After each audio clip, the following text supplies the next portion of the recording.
Esse texto tão precioso das Escrituras. Romanos capítulo 5, nós vamos ler do versículo 1 até o versículo 11.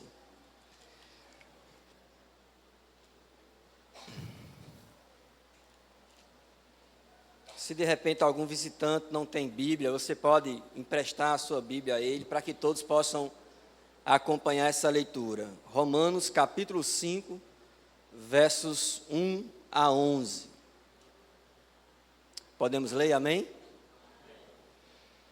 Justificados, pois, mediante a fé, temos paz com Deus, por meio de nosso Senhor Jesus Cristo, por intermédio de quem obtivemos igualmente acesso, pela fé, a esta graça, na qual estamos firmes, e gloriamo-nos na esperança da glória de Deus. E não somente isto, mas também nos gloriamos nas próprias tribulações, sabendo que a tribulação produz perseverança, e a perseverança, experiência, e a experiência, esperança. Ora, a esperança não confunde, porque o amor de Deus é derramado em nosso coração pelo Espírito Santo que nos foi outorgado. Porque Cristo, quando nós ainda éramos fracos, morreu a seu tempo pelos ímpios. Dificilmente alguém morreria por um justo, pois poderá ser que pelo bom alguém se anime a morrer. Mas Deus prova o seu próprio amor para conosco, pelo fato de ter Cristo morrido por nós, sendo nós ainda pecadores. Logo, muito mais agora, sendo justificados pelo seu sangue, seremos por ele salvos da ira.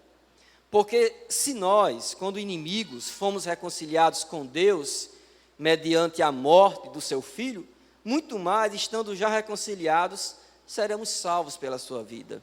E não apenas isto, mas também nos gloriamos em Deus, por nosso Senhor Jesus Cristo, por intermédio de quem recebemos agora a reconciliação. Amém. Isso aqui é um daqueles textos que nos dão a certeza da justificação, nos dão a certeza da salvação, nos dão a certeza da reconciliação com Deus. É um daqueles textos que, se alguém tem dúvida sobre como acontece a salvação, se alguém tem dúvida sobre se é possível perder a salvação, então esse texto nos ilumina, nos esclarece.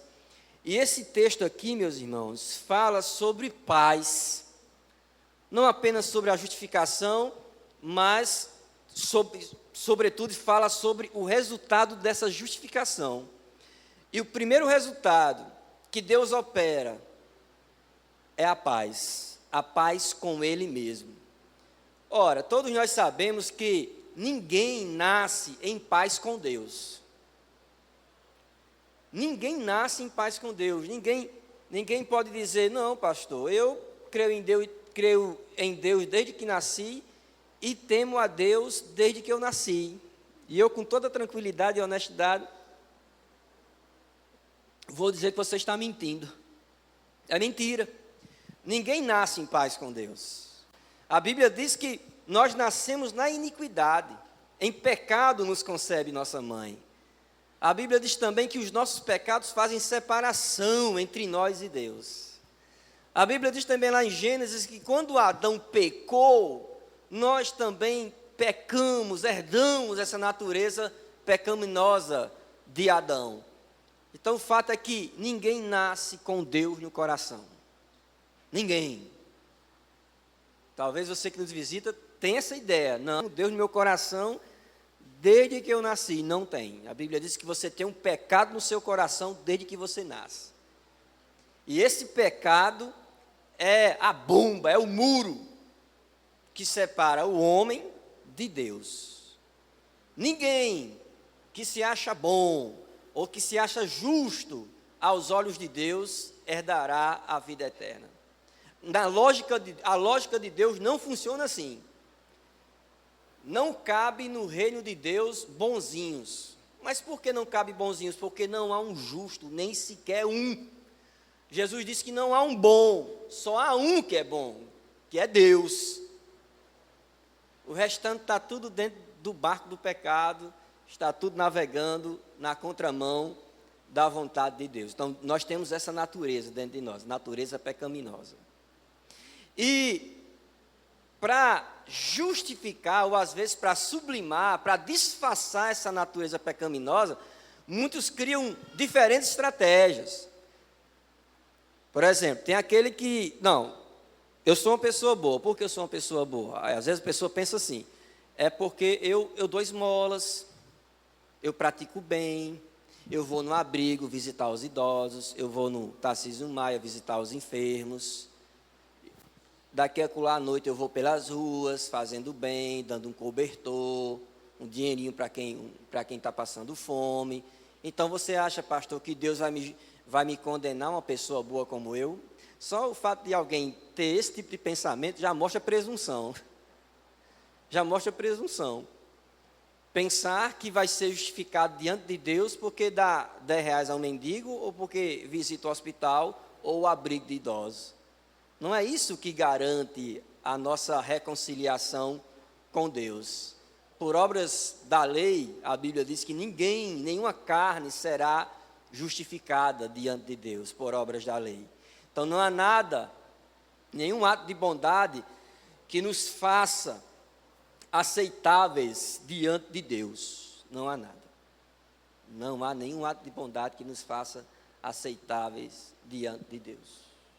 Por outro lado, tem aquela pessoa que diz assim, não, pastor, não é nem por outro lado, do mesmo lado, está do lado de quem pensa nas boas obras. É aquela que tem uma falsa moralidade. Não, eu não bebo, eu não fumo, a minha vida é trabalhar e cuidar de minha família.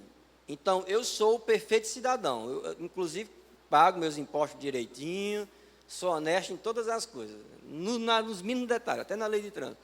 Então, uma pessoa boa como eu, com certeza vai ser justificada diante de Deus. Uma pessoa tão moral, com a moral alta, pratica a cidadania nos mínimos detalhes, com certeza serei justificado. Sou uma pessoa justa, pago a quem devo, não devo a ninguém. Então, enfim, eu sou justificado, sou uma pessoa muito boa. Não, você não é uma pessoa boa. Você pode ser um bom cidadão, mas o fato de ser um bom cidadão não significa que você vai herdar o reino de Deus. O fato de você praticar caridade também não faz de você um herdeiro do reino de Deus. Então, pastor, o que é que Deus diz? O que pode me fazer justo diante de Deus? A fé. Primeiro versículo que você leu em Romanos 5 fala sobre isso. Justificados, pois, mediante a fé. E o que é a fé? A fé é pensamento positivo? Não. A fé é ser otimista? Não. E o que é a fé? A fé é entrega. A palavra grega para fé é pistes, ou pisteu, que significa jogar-se, entregar-se. É aquela ideia de você subir em um monte e jogar na esperança que Satanás usou contra Jesus lá no pináculo, de você subir, se lançar na certeza que o outro vai lhe segurar. Mas o fato é que a fé é essa entrega, essa certeza que Deus irá segurar você em suas mãos, nas mãos dele, que são santas, são onipotentes, oniscientes, onipresentes. A salvação é pela fé, a justificação é pela fé. Mas não fé em qualquer coisa, não fé em qualquer pessoa.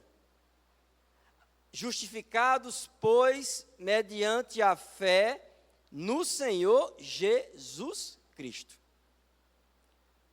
É a fé em Jesus Cristo que descansa o nosso coração, que faz descansar a nossa alma diante de Deus e dentro de nós mesmos.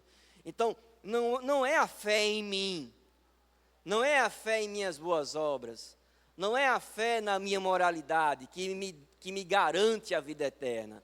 É a fé no Senhor e Salvador Jesus Cristo. É assim que Paulo, inspirado por Deus, pelo Espírito Santo, nos ensina. Ora, qual é o resultado disso? Quando nós temos essa convicção de que nós somos justificados diante de Deus, Pastor, em primeiro lugar, o que é ser justificado? Ser justificado é ser declarado inocente. É quando Deus não considera mais seus pecados. O preço foi pago. Seus pecados foram pagos. Pecados do passado, pecados do presente e até os pecados que você haverá de cometer. Ser justificado é ser declarado inocente. Inocentado pela fé no sacrifício do Senhor Jesus Cristo. Quando você experimenta essa justificação, você vai desfrutar, Paulo diz, de paz com Deus. Paz com Deus. Ou seja, aquela briga que começou lá no Éden, ela foi apaziguada por meio da cruz. Aquele conflito, aquele muro que foi erguido entre nós e Deus, é destruído toda vez que alguém se declara pecador, se arrepende e entrega-se totalmente a Deus. Então, essa paz significa que não vivemos mais ansiosos quanto ao julgamento de Deus. O que é que diz em Romanos 8:1? Está aí, ó, só passar as páginas. Romanos 8:1. O que é que diz? Quem gosta de cantar? Agora, pois, já nenhuma condenação há para os que estão em Cristo Jesus. Não há mais condenação. Não há mais condenação. Não é soberba de um crente quando ele diz assim: se eu morrer, eu vou para o céu. Não é porque ele é melhor que ninguém, não é porque ele está ostentando, quer ser melhor do que o outro. Não. É a certeza que Deus dá em sua palavra. Nenhuma condenação há para os que estão em Cristo Jesus. Não há mais condenação. Porque nós somos justificados. Porque nós somos reconciliados por meio da cruz, do sacrifício lá no Monte Calvário, em Jerusalém. Só que tem umas questões interessantes envolvendo essa paz com Deus. Porque você pode dizer assim: pastor, eu tenho uma plena convicção de que se eu morrer agora, eu vou para o céu, eu vou desfrutar da presença de Cristo. Mas pastor, por que eu tenho uma vida atribulada dentro de mim? Porque ainda eu sofro dentro de mim. Porque, meus irmãos, há uma diferença entre estar em paz com Deus, por meio da fé no sacrifício vicário, e desfrutar da paz de Deus. A paz de Deus é diferente. A paz de Deus, você desfruta da paz de Deus quando você vive fazendo a coisa certa diante de Deus. Quando você tem um estilo de vida que é contra a lei de Deus, aí você não vai ter paz.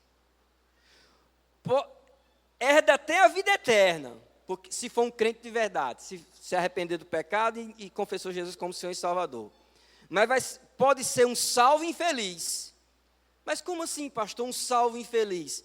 Porque alguém que um dia se arrependeu, creu no Senhor Jesus Cristo, mas tem uma vida torta, tem uma vida de pecado, não na prática do pecado, mas pecando e ofendendo a Deus, entristecendo o Espírito Santo, essa pessoa não vai ser feliz, porque o pecado é um ladrão de alegria.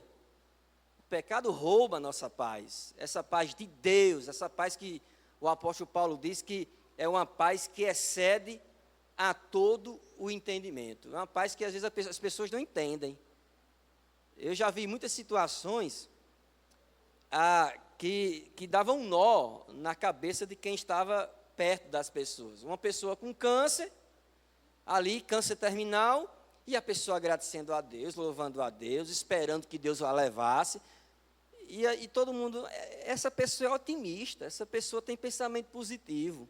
E a pessoa dizia: isso aqui não é otimismo, nem pensamento positivo, não. Isso aqui é fé em Deus, eu sei para onde eu vou. Eu sei para onde eu vou. Então, quem sabe para onde vai encarar as angústias do mundo de maneira diferente. Quem sabe que, após a morte, espera o gozo celestial, a paz sempre eterna, quem sabe disso, quem tem essa convicção, não vai viver angustiado quando vierem as tribulações da vida. Claro, cada um tem uma dimensão de fé diferente, tem aqueles que, um nível de fé diferente, tem aqueles que são mais próximos de Deus, tem aqueles que são mais distantes de Deus, mas servem, temem a Deus, e o Deus consola. Mas o fato é que Deus nos reconcilia com Ele por meio de Cristo, e Deus nos dá a paz dentro do coração quando lhe obedecemos. Quando desobedecemos a Deus, aí realmente é difícil ter paz. O Espírito Santo não vai deixar você ter paz se você é um filho de Deus. Ele vai inquietar, ele vai esfaquear sua consciência, vai mexer com você até você deixar esse miserável de pecado. Enquanto não deixar, vai ser infeliz, vai morrendo aos poucos. Por isso, meus irmãos, que a obediência a Deus é fonte de paz e de felicidade. Você acredita nisso? Que obedecer a Deus é fonte de paz e de felicidade. Amém? Eu sei, como eu gosto de dizer, especialmente os novos convertidos, e para os irmãos também, né, que eu gosto de usar essa frase, olha, a vontade de Deus geralmente é a mais difícil, mas é a melhor. O caminho de Deus é mais longo, é mais apertado, mas o final é o melhor final. Então é melhor andar por um caminho longo, estreito, mas no final você sabe que vai desfrutar alegria, vida eterna, do que andar pelos atalhos da vida e sofrer a condenação eterna. E Paulo diz ainda aqui que essa paz gerada pela justificação, ela também gera em nós a esperança da glória de Deus. A palavra esperança no português, ela traz aquela ideia de incerteza. Eu tenho esperança que isso aconteça. Já na língua grega, não, esperança é certeza. É uma coisa que você espera porque sabe que vai acontecer. É assim que a Bíblia descreve a esperança. Quando alguém fala na firme esperança, quando Paulo fala, ou o livro de Hebreus também fala, ele está se referindo a quê? Na convicção de que aquilo que eu acredito vai acontecer. Então, nós, Paulo diz que podemos nos gloriar na esperança da glória de Deus. Nós podemos sofrer, passar por momentos difíceis, doença, crise de relacionamento, desemprego, mas o fato é o seguinte, que existe uma glória maior que nos espera, que é a glória de Deus, onde todos esses tormentos da nossa vida irão se acabar. Não é uma aposta, como dizia Pascal, é uma certeza. Eu digo Pascal porque esse Blaise Pascal era um filósofo que ele dizia o seguinte, que crer em Deus era uma aposta. Aí ele dizia o seguinte, se Deus existir e você crê nele, você não perde nada, você vai ganhar a vida eterna. Se Deus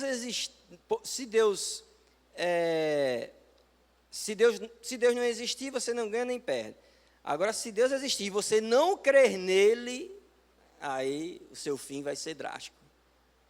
Você vai perder a aposta e o resultado final dessa aposta é a condenação no inferno. Só que fé não é aposta. Fé é certeza, é convicção do invisível. É esperança daquilo que vai acontecer no futuro, mas essa esperança como convicção, não como aposta. Quem vive a fé em Cristo como uma aposta, ainda não creu em Cristo.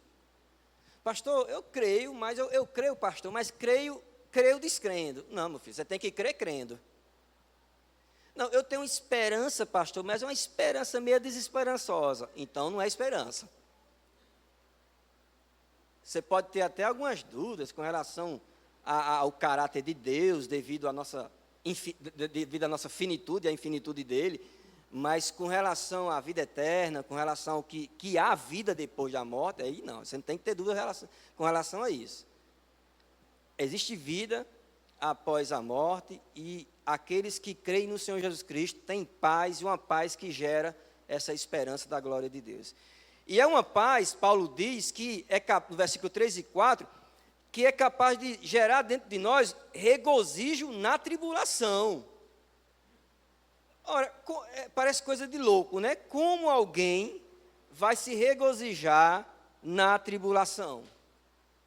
Paulo explica por que ele se regozijava na tribulação. Veja aí o versículo 3, ele diz, e não somente isto, mas também nos gloriamos nas próprias tribulações, Por que, Paulo, você se gloriava nas tribulações?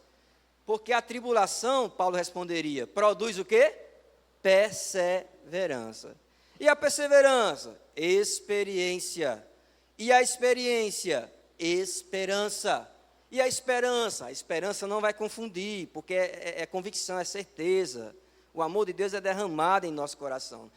É o amor de Deus, no Espírito Santo, que nos dá essa convicção da firme esperança. Mas ele começa argumentando aqui no versículo 3, dizendo que a tribulação que um crente passa é motivo de alegria. Claro, se a razão de sua tribulação é porque você teme e obedece a Deus, aí você diz, glória a Deus pelo sofrimento que eu estou vivendo.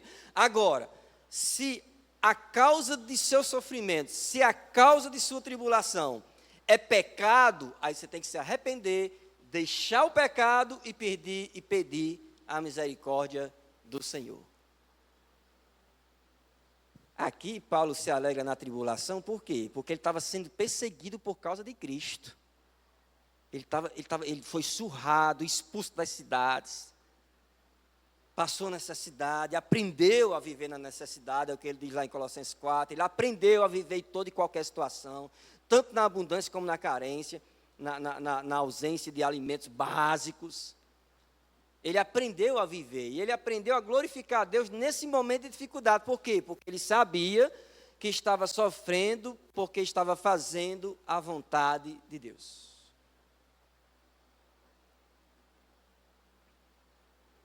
Então, de repente, você deve ter algum familiar que desenvolveu alguma doença devido a algum vício, cigarro, bebida, não sei, prostituição, pegou uma doença séria aí, uma sífilis, sei lá, por causa da prostituição. Aí você vai dizer assim, ele está passando por uma tribulação grande, isso é prova de Deus. Não, é prova de Deus não. É justiça de Deus devido ao pecado dele. Deus é o juiz de toda a terra. A aprovação de Deus acontece quando você sofre porque está fazendo a coisa certa. Quando você sofre porque fazendo a coisa errada, é castigo. Uma coisa é provação, outra coisa é o castigo. Deus executando justiça, juízo. Então, tem situações que a gente fica procurando respostas, né? Só que não para reconhecer que muitas das dores que sentimos são resultado das escolhas que fizemos. Muitas. Inclusive, tem algumas escolhas erradas que as pessoas fazem e busca a igreja para Deus amenizar as dores, quando, na verdade, a pessoa tem que se arrepender e abandonar aquela prática que está causando esse sofrimento.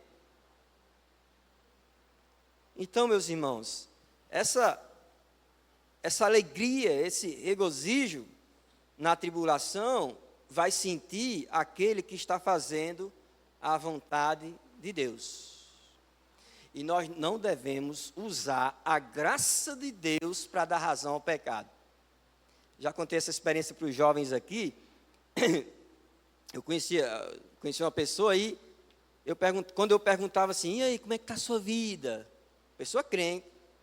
E ela dizia assim, só na graça, pastor, só na graça. Aí eu entendi, só na graça, a graça é o favor imerecido, só no favor de Deus, ela está bem, vivendo na graça, né? Aí, mas o que é que você quer dizer que só na graça de Deus? Ah, pastor, se a graça de Deus não cobrir meus pecados, eu estou perdida, porque eu tenho feito tanta coisa errada, pastor, na vida. Depois você pode tirar a graça desse negócio aí. Você espere, Deus é um pai que disciplina. Cuidado com a palmada de Deus, que dói. Então, não use a graça de Deus para justificar o seu pecado. Não faça isso. O fato de sermos justificados, o fato de sermos reconciliados, mediante a fé no Senhor Jesus Cristo, não nos autoriza a viver na prática do pecado. Não nos autoriza. Não nos autoriza. Não, pastor, eu sou um eleito, sou um escolhido de Deus. Não lhe autoriza a viver pecando. Não, a Bíblia diz que eu creio no Senhor Jesus Cristo, sou justificado, tenho paz. Você tem paz porque foi reconciliado.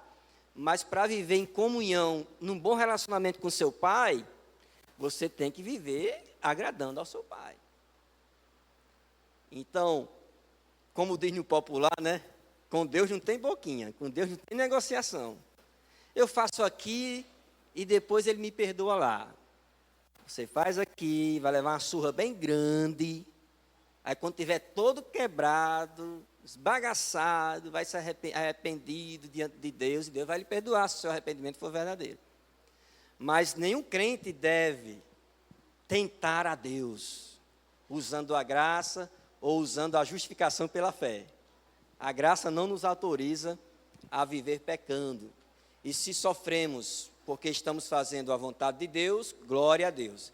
Se sofremos porque estamos desobedecendo a Deus, misericórdia, Senhor, perdoe meu pecado e me ajuda a deixá-lo. É assim que o crente deve orar. E no versículo 5 ainda, Paulo começa a destacar aqui o amor de Deus. Ele diz que a esperança de Deus não confunde, porque o amor de Deus é derramado em nosso coração pelo Espírito Santo que nos foi outorgado. Só ama com o amor de Deus quem tem o Espírito de Deus. Nós amamos porque Ele nos amou primeiro.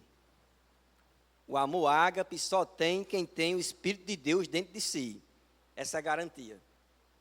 É o amor. Crente não tem, é como eu gosto de dizer, crente não cabe ódio no coração de um crente. Não cabe. Cabe amor. Amor de Deus derramado pelo Espírito Santo. Pastor, olha é o seguinte, eu sou crente, mas eu tenho um nojo daquela pessoa. Aquele infeliz, se eu pudesse matar, não, meu filho. Você não entendeu nada ainda. Tem que começar tudo de novo. Vamos começar tudo de novo. Vamos começar lendo João 3,16. Vamos começar tudo de novo. Arrependei-vos e convertei. Vamos ser batizados de novo. Por quê, pastor? Porque o primeiro não valeu. Você está dizendo que odeia a pessoa a tal nível que quer matar a pessoa? Não entendo não, você não. Não cabe ódio no coração do crente. O amor é fruto da justificação, da reconciliação. O amor é fruto dessa paz que Deus derramou dentro de nós. A paz com Ele e a paz dEle dentro de nós. E Paulo, para falar da responsabilidade que devemos amar, ele usa o próprio exemplo de Cristo. Ele diz assim, porque Cristo, quando nós ainda éramos fracos, morreu a seu tempo pelos ímpios. Dificilmente alguém morreria por um justo, pois poderá que pelo bom alguém se anime a morrer. Mas Deus prova o seu próprio amor para conosco, pelo fato de ter Cristo morrido por nós, sendo nós ainda pecadores. O que é que Paulo está querendo dizer? Olha, você deve amar as pessoas. Mas pastor, tem muita gente ruim nesse mundo, pois você tem que amar gente ruim. Cristo não amou você, ou você era bom? Ou você era bom?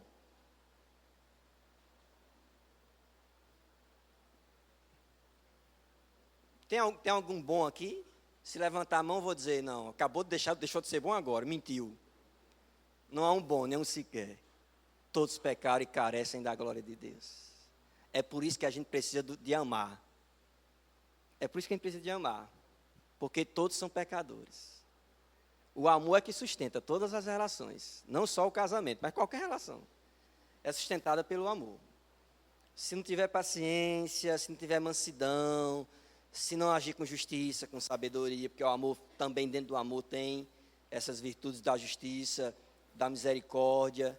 Se não fizer isso, não adianta nada a fé. Fé sem amor é fé inoperante, não pode salvar a ninguém. Versículo 9, o apóstolo Paulo dá outra certeza, gerada pela paz de Deus e com Deus. Logo, muito mais agora, sendo justificados pelo seu sangue, seremos por ele salvos da ira. Porque se nós, quando inimigos, fomos reconciliados com Deus, mediante a morte do seu Filho, muito mais estando já reconciliados, seremos salvos pela sua vida. E não apenas isto, mas também nos gloriamos em Deus, por nosso Senhor Jesus Cristo, por intermédio de quem recebemos agora a reconciliação. Versículo 9, Paulo diz que pelo sangue de Jesus, nós seremos salvos da ira de Deus. Deus é um Deus que se ira todos os dias, como diz o salmista. Deus é um Deus que se ira todos os dias. Deus é um Deus que é fogo devorador. Deus é um Deus que é vingador. Ele é amor, como eu preguei aqui no domingo antepassado, no retrasado. É amor e é justiça. É um Deus que ama ao arrependido, ao que se converte e ao que se rende. É um Deus que executa sua justiça para aquele que permanece com o coração duro, praticando o pecado, desobedecendo a ele. Ou mais cedo ou mais tarde, a mão do Senhor pesa sobre o pecador que não se arrepende, o pecador que não se quebranta diante de Deus. Já o pecador arrependido, ele peca, mas é um pecador salvo, é um pecador que ele não peca com intenção de dizer assim, eu sou salvo, então já que eu não perdo salvação, já que eu tenho certeza de vida eterna, eu posso viver de qualquer maneira. Não, o verdadeiro convertido não pensa assim. O verdadeiro convertido, ele tem um coração tão grato, tão cheio de alegria diante de Deus, que ele quer fazer a vontade do Pai. Ele quer fazer a vontade do Pai, ele é salvo, ele está sendo salvo, ele será salvo. Inclusive, a teologia faz a diferença entre a salvação no passado, a salvação no presente e a salvação no futuro. Por exemplo, no passado, nós fomos salvos da punição do pecado. Não há mais nenhuma condenação. Nós fomos salvos. Acabou. Ninguém nos condena. Ninguém pode dizer, você é um crente, mas você não tem a vida eterna. Não. Quando nós nos arrependemos e cremos no Senhor Jesus Cristo, o sangue dele derramado na cruz nos purificou de todo o pecado e nos livrou da punição do pecado. E qual é a punição do pecado, meus irmãos? É a morte, e morte eterna.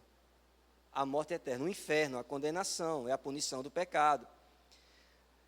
Mas a Bíblia diz também que nós estamos sendo salvos no presente.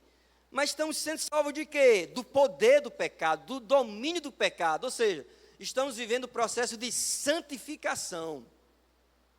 Todo crente que vive em comunhão com Deus, ele vai experimentando dia após dia um processo de purgação de seus pecados. Deus vai purificando seus pecados, sua mente, suas palavras, seus gestos. É tanto que quando você vê um novo convertido, ou talvez você possa até fazer essa reflexão de sua vida cristã, você que é crente já, quem era você antes de Jesus e quem é você depois de Jesus? Quem era você quando você acabou de se converter? Era um novo convertido, ainda falava palavrão, ainda se pegava mentindo, fazia algo de errado. E à medida que você vai se aproximando de Cristo, tendo comunhão com Cristo, aí você foi mudando. A honestidade passou a fazer parte do seu estilo de vida, o perdão, a humildade. Você começou a ser uma pessoa mais mansa, de domínio próprio. Por quê? Porque você foi se aproximando de Deus, e ninguém se aproxima de Deus e permanece a mesma pessoa. À medida que você vai tendo comunhão com Deus, na história de sua vida, você vai se tornando uma pessoa melhor. Essa é a lógica da santificação. Agora, se você estou falando para crente agora, se você é daquele tipo de pessoa que os outros comentam assim, fulano, pelo amor de Deus, ele se converteu, mas depois que ele se converteu, ele ficou pior. E o tempo está passando e ele está piorando ainda mais. Não tem domínio próprio, é malicioso, mente.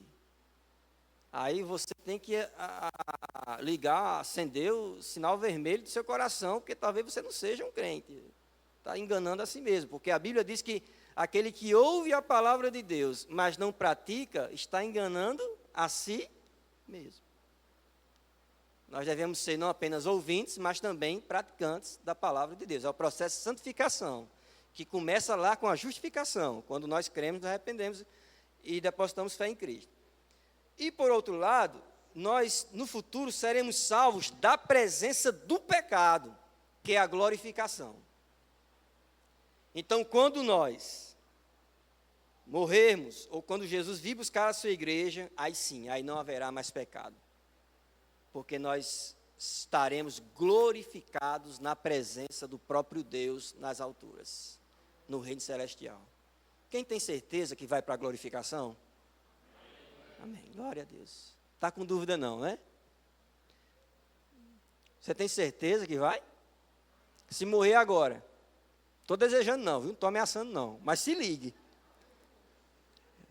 Me lembrei agora, viu, Alexandre, que quando eu era assim, não era crente, e o pastor Rinaldo gostava de tocar terror. Aí, olha, eu não estou dizendo que você vai morrer, mas a vida é tão curta. Eu conheço uma pessoa que saiu da igreja e morreu de um acidente. Mas pronto. Não é agora que eu tenho que crer. Pois é, era pressão. Mas foi bom que aquele susto que faz a gente pensar, né? Tem um susto, né, Pablo? Que faz a gente pensar. E se o que esse um estiver falando é verdade? E eu não creio, para onde eu vou? Primeira vez que eu ouvi uma pregação sobre o inferno, eu quase que não dormi na rede. Fiquei balançando a noite todinha. Pastorzão grandão, negão da Bahia, pregou sobre o inferno. Grandão, uma voz grossa. Eu disse, pronto, passei aí. Aquela noite que você fica empurrando o pé na parede assim, a rede, olha. E pensando, meu Jesus, e se aquele homem estiver errado? Eu sei para onde eu vou, porque eu nunca vi alguém para descrever o inferno tão bem como aquele homem. Ele descreveu tão bem que eu, meu Jesus, eu não quero não. Me ajuda, Senhor Jesus. Pronto. Depois de um tempinho, o santo levantei a mão. Eu quero, Jesus. Meus irmãos, a salvação tem esse processo. Começa com a fé no Senhor Jesus Cristo. E essa fé nos justifica diante de Deus, nos reconcilia, nos dá paz, nos dá essa esperança da glória, nos dá força para resistir à tribulação, derrama amor de Deus em nosso coração e nos dá a segurança da salvação. Tudo começa pela fé em nosso Senhor e Salvador Jesus Cristo. Sem fé é impossível agradar a Deus, porque é necessário que aquele que se aproxima de Deus creia que Ele existe e que recompensa aqueles que o buscam. Está lá em Hebreus 11:6. É assim que a Bíblia diz, é assim que a gente deve crer, devemos crer, todos nós. Eu queria que a igreja curvasse sua cabeça agora, e eu quero perguntar a você que nos visita, ouviu essa palavra, tenho certeza que você entendeu essa palavra, e também tenho certeza que você é capaz de crer, de tomar uma decisão, depois de escutar uma mensagem tão séria e tão verdadeira da palavra do Senhor. Então você que nos visita, eu quero dizer a você que você não nasce bom, você é um pecador que está separado de Deus. E para que você tenha uma vida reconciliada com Deus, você precisa se arrepender dos pecados, porque você é um pecador. E você precisa entregar a sua vida como um pecador arrependido nas mãos do Senhor e Salvador Jesus Cristo. Há alguém essa noite que quer render a sua vida ao Senhor Jesus Cristo, por favor, levante uma de suas mãos. Se você entendeu essa mensagem e quer se render ao Senhor Jesus Cristo, quer ser um servo dele, uma serva dele, a partir de hoje, levante uma de suas mãos. Alguém que quer tomar essa decisão, a decisão de entregar a vida ao Senhor Jesus Cristo, toma essa decisão. É a decisão mais importante de sua vida, a melhor decisão de sua vida. Vai mudar toda a sua história. Senhor, meu Deus e Pai, nós te damos graças, porque a Tua palavra é verdadeira, Sua palavra não mente. Tudo o que o Senhor diz é verdade, se cumpriu, está se cumprindo e haverá de se cumprir. E pedimos, meu Deus, que o Senhor nos livre de todo pecado que nos rouba a nossa paz com o Senhor. Que o nosso coração seja livre, que o nosso coração viva uma comunhão íntima com o Senhor, na oração, na palavra, no testemunho e na obediência a tudo que o Senhor diz. Ó Deus, abençoa a tua igreja, o teu povo. Peço que o teu Espírito, meu Deus, incomode aqueles irmãos que porventura estejam em pecado, que eles abandonem o pecado e vivam para o Senhor uma vida reta, que agrada ao Senhor em tudo. Quanto àqueles irmãos que estão firmes, que eles não se orgulhem, mas que eles continuem buscando a tua face, crescendo na fé, dando frutos, ó Deus, para que no final de todas as coisas, o seu nome seja glorificado por meio da vida deles. Nós somos muito gratos por essa palavra. Saímos daqui edificados. Que o Senhor nos use, Senhor, mediante tudo que escutamos. Nos ajude a comunicar tudo que aprendemos a outras pessoas. É assim que nós oramos, Pai. Em nome de Jesus Cristo. Amém. Amém.